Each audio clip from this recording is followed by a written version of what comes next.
Hello friends, welcome to हेरिटी study hub. तो आज का हमारा जो टॉपिक है वो है कैसे हमने डेटा को इंसर्ट करना है using entity data source control इन एएसपी। तो मैं आपको एक बार दिखा दूं कौन सा एंटिटी डेटा सोर्स कंट्रोल है।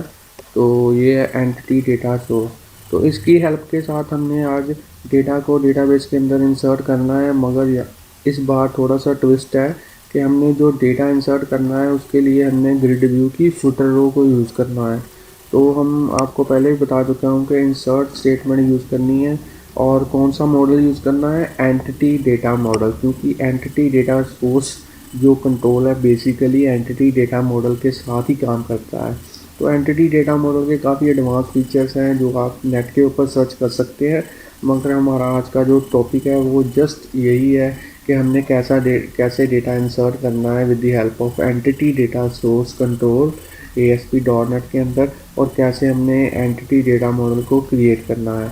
तो आइए, मेरे पास ये प्रोजेक्ट ऑलरेडी बना हुआ है, तो मैं पहले इसको रन करके आपको इसकी वर्किंग समझा दूंगा। उसके बाद में आपको बताऊंगा कि कैसे हमने ये वाला जो प्रोजेक्ट है ये क्रिएट करना है, कैसे हमने ये वाला पेज जो है डेवलप करना है। तो आइए फ्रेंड, चलते हैं, पहले प्रोजेक्ट को रन कर लेते हैं। तो फ्रेंड्स, हमारा जो प्रोजेक्ट है वो रन हो चुका है। तो आइए चलते हैं, एक रो को इंसर्ट करके देखते हैं। 1 to 1 विशाल मोहित दिल्ली। तो फ्रेंड्स, इसको सेव करके देखते हैं। तो सेव के ऊपर क्लिक करेंगे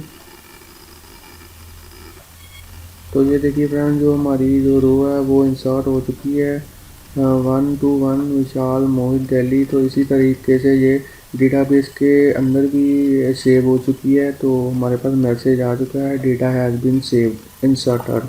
तो ये फ्रेंड्स आज का हमारा प्रोजेक्ट है, हमने कैसे डेटा को इंसर्ट करना है with the help of entity data source control and entity data model.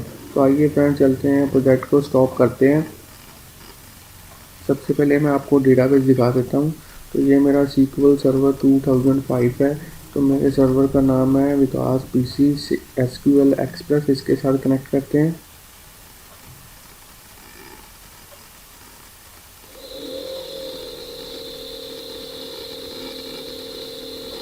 तो मेरा जो सर्वर के साथ कनेक्टिविटी हो चुकी है। तो आइए मैं आपको दिखाता हूँ कौन सा डेटाबेस मैं यूज़ कर रहा हूँ। तो मेरे डेटाबेस का नाम है स्टूडेंट डेटा। तो इसके अंदर जो टेबल यूज़ कर रहा हूँ वो मैं आपको दिखा देता हूँ एक बार। वो है स्टूडेंट इन्फो। इसका डिज़ाइन आप नोट डाउन कर लेना।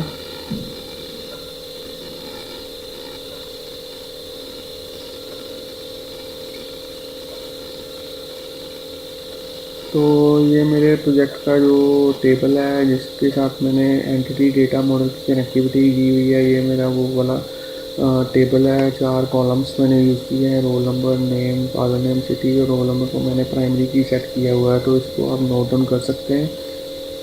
यहाँ पे वीडियो पॉज करके आप इसको नोट डाउन कर लीजिए कॉपी के ऊपर। तो आपको दिखा देता हूँ कि इसमें कौन कौन सा डेटा मैंने ऑलरेडी एंटर किया हुआ है। तो ये मेरा सारा डेटा है जो मैंने एंटर किया हुआ है। तो जो लास्ट वाली रो मैंने आपको इंसर्ट करके बताई थी, वो देखिए, ये वाली रो थी जो डेटाबेस के अंदर भी आ चुकी है। तो ये मेरा डेटाबेस है और डेटा टेबल है। तो आइए चलते हैं, अब प्रोजेक्ट को क्रिएट करते हैं। तो फिर इस प्रोजेक्ट को हम क्या करते हैं, क्लोज कर देते हैं। तो एक नया प्रोजेक्ट क्रिएट करते हैं।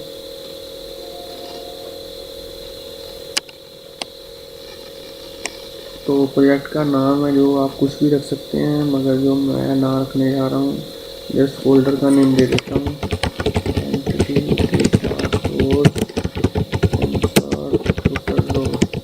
तो नेम इसका जो है डिफ़ॉल्ट ही रहने देता हूँ। तो इसको ओके कर देता हूँ।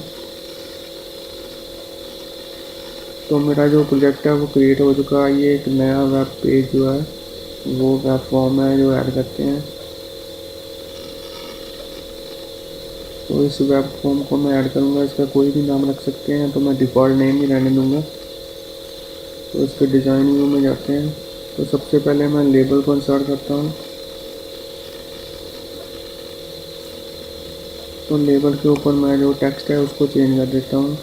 तो ये इसके लिए मैं प्रॉपर्टी एक्सप्लोरर में जाऊँगा और टेक्स्ट प्रॉपर्टी को चेंज करूँगा। तो यहाँ पे फ़ॉन्ट चेंज कर देते हैं, तो साइज मैं इसका एक्स लार्ज कर देता हूँ। तो ये जस्ट मेरे चैनल की प्रमोशन के लिए है। अब इस प्रोजेक्ट का हेडिंग दे देता हूँ, insert data using entity data source control इन ASP.NET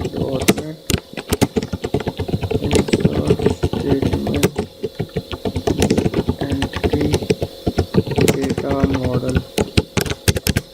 तो यहाँ पे अब इंसर्ट करते हैं, एक ग्रिड व्यू कंट्रोल को इंसर्ट करते हैं। डबल क्लिक करने से इंसर्ट हो जाता है। तो एक एंटिटी डेटा सोर्स को एंटर करते हैं। तो ये मेरे दोनों ही कंट्रोल वेब फॉर्म के ऊपर आ चुके हैं, मगर अभी इनको कॉन्फ़िगर नहीं करूँगा। सबसे जो इम्पोर्टेंट कॉन्फ़िगर करने वाली बात है वो आपको बता देता हूँ, ऐड न्यू आइटम। तो अब हम एंटिटी डेटा मॉडल को इंसर्ट करेंगे। यहाँ पे एंटिटी सर्च करेंगे तो पहला ही मेरे पास जो कंपोनेंट है, आइटम है, वो है एंटिटी डेटा मॉडल। तो इसका मैं जो नेम है वो चेंज कर देता हूँ, स्टूडेंट डेटा। तो इसको ऐड कर देते हैं। तो ये पहले मेरे पास ऑप्शन पूछेगा कि चूज़ मॉडल कंटेंट। तो मेरा जो पहली ऑप्शन है उसको चूज़ करूँगा, नेक्स्ट।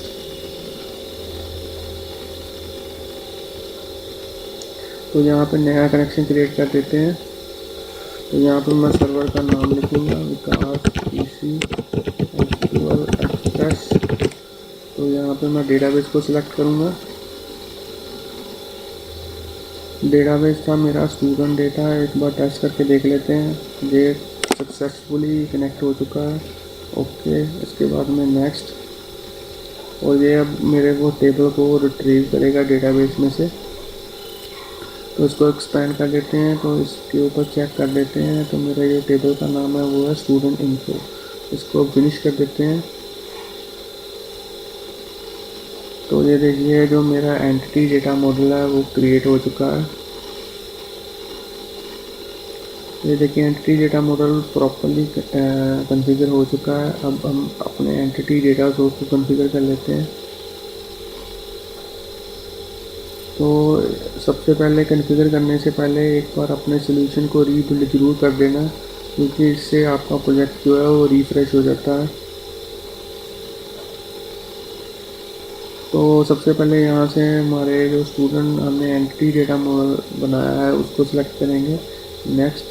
अब यहाँ से अपने टेबल का नाम सिलेक्ट करेंगे और यहाँ से सबसे इम्पोर्टेंट जो ऑप्शन है ऑटोमेटिक इंसर्ट, इसको अनेबल कर देंगे, फिनिश। आइए हमारा एंटिटी डेटा सोर्स भी कॉन्फ़िगर हो चुका है। अब हम ग्रिड व्यू को कॉन्फ़िगर करते हैं। तो सबसे पहले इसकी फॉर्मेटिंग कर देते हैं थोड़ी सी, ओके। और इसके बाद में इसका डेटा सोर्स है वो जो है कॉन्फ़िगर नहीं करेंगे। सबसे पहले एडिट, सबसे पहले इसका जो ऑटो जनरेट कॉलम है उसको हम फॉल्स कर देते हैं। तो ये वाली ऑप्शन को आप फॉल्स कर देना। अब इसके जो है कॉलम से हमको कॉन्फ़िगर करते हैं। तो हम यहाँ पे 5 टेम्पलेट फील्ड एंटर करेंगे। तो सबसे पहले फील्ड के ऊपर क्लिक करके यहाँ पे लिखते हैं रोल नंबर।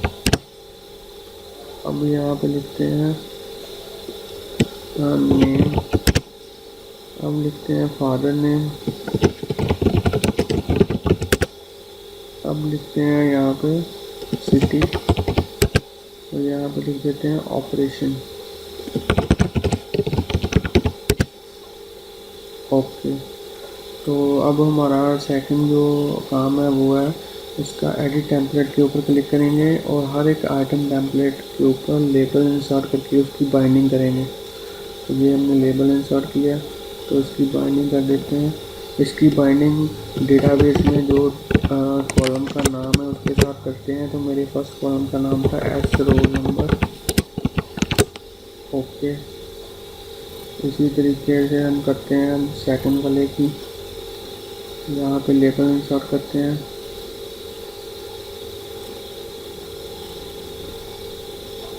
ये लेबल 3 है। तो इसको भी ई-वेल फंक्शन के थ्रू डेटाबेस के साथ जो टेबल के कॉलम का नाम था उसके साथ कनेक्टिविटी कर देते हैं। तो इसी तरीके से हम थर्ड वाले की करते हैं, फादर नेम। तो इसको भी कॉन्फ़िगर कर देते हैं। Even F name. ओके, तो आइए हमारा लास्ट कॉलम कॉन्फ़िगर करते हैं, लेबल। तो इसको भी कॉन्फ़िगर कर देते हैं इवन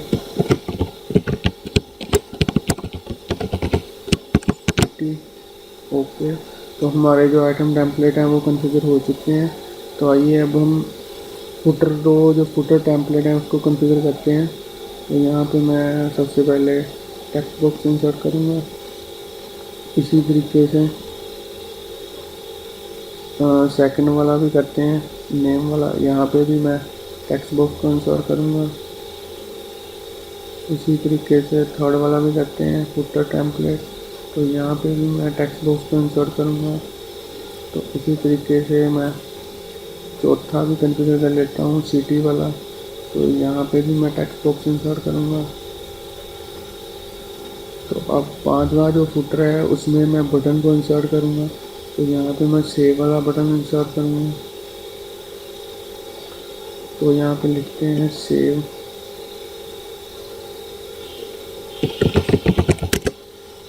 आइए अपने सेव वाले बटन के ऊपर कोडिंग करते हैं। डेटाबेस में इंसर्ट करने के लिए इसके ऊपर डबल क्लिक करेंगे और यहाँ पे कोडिंग करते हैं। जो कोडिंग है वो ऑलरेडी मेरे पास की हुई है, तो मैं ये वाली कोडिंग जो है डिस्क्रिप्शन में भी दे दूँगा, तो आप वहाँ से नोट डाउन कर सकते हैं।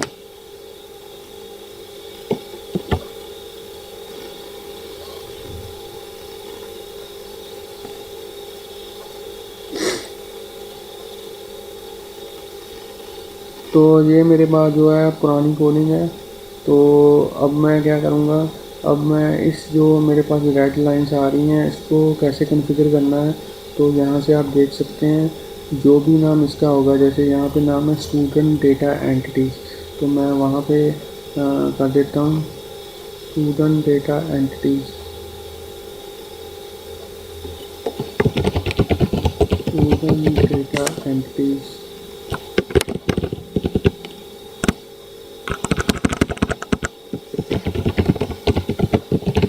Data entry. तो ये जो है मेरे टेबल का नाम है। तो मेरे टेबल का नाम था स्टूडेंट इन्फो। तो यहाँ पे भी मैं कर देता हूँ स्टूडेंट इन्फो। तो यहाँ पे मैं अपना कॉलम का नाम लिख देता हूँ एस रोल नंबर, और यहाँ का एस नेम, और यहाँ का फादर नेम, अपनी नेम, तो तीसरे वाले पे था सिटी। तो ये जो ऑप्शन आ रही है इसको कैसे देखना है, तो अपने इसमें जाइए, तो जो नाम यहाँ लिखा हुआ है एंटिटी सेट का नाम वही वहाँ लिखना है, स्टूडेंट इन्फो एस। यहाँ लिख देते हैं student info S.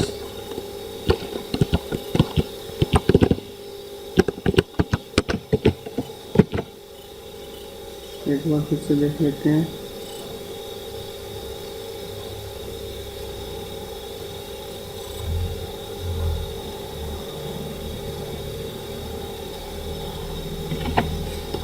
Student info S. तो ये मेरा जो है वो कॉन्फ़िगर हो चुका है। सेव वाला बटन भी कॉन्फ़िगर हो चुका है। तो आइए इसको एंड कर देते हैं। तो एक और मेरे पास रह गया था, इसको एंड कर देते हैं। तो यहाँ पे अब लेबल इंसर्ट करते हैं, जस्ट मैसेज को शो करने के लिए लेबल। तो लेबल जो है हमारे पास 6 है। तो वहाँ पे एक बार फिर से कोडिंग में जाकर तो यहाँ लिख देते हैं label 6.x data has been inserted.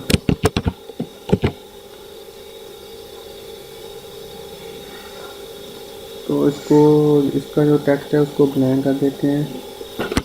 अब हमारे पास जो है ग्रिड व्यू के अंदर फुटर रो शो नहीं हो रही, तो यहाँ पे एक ऑप्शन होती है शो फुटर रो, तो उसको ऑन कर देते हैं। ये है हमारे पास ऑप्शन, फुटर कर देते हैं। तो ये देखिए हमारे पास जो है फुटर रो भी आ चुकी है। तो अब इसके पेज लोड के ऊपर हमने कोडिंग करनी है जस्ट डेटा सोर्स को कॉन्फ़िगर करने के लिए। तो वो भी मेरे पास ऑलरेडी है कोडिंग।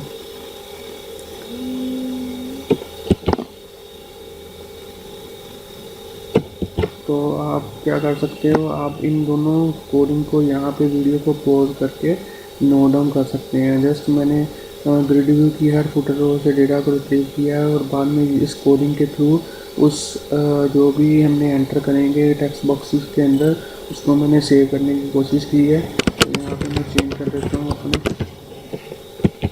टेक्स्ट बॉक्सेस का नाम।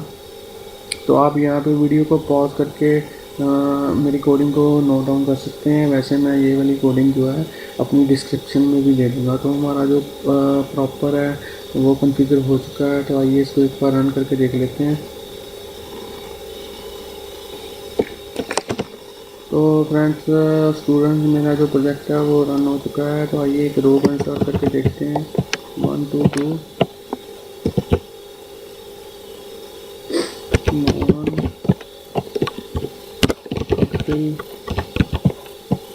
अमृतसर। तो इसको सेव के ऊपर क्लिक करेंगे तो हमारी तभी कोडिंग वो वाली रन होगी। तो उसके ऊपर क्लिक करते हैं, सेव के ऊपर क्लिक किया। तो ये देखिए फ्रेंड्स, जो मेरी रो है वो इंसर्ट हो चुकी है। तो एक रो और इंसर्ट करके देख लेते हैं।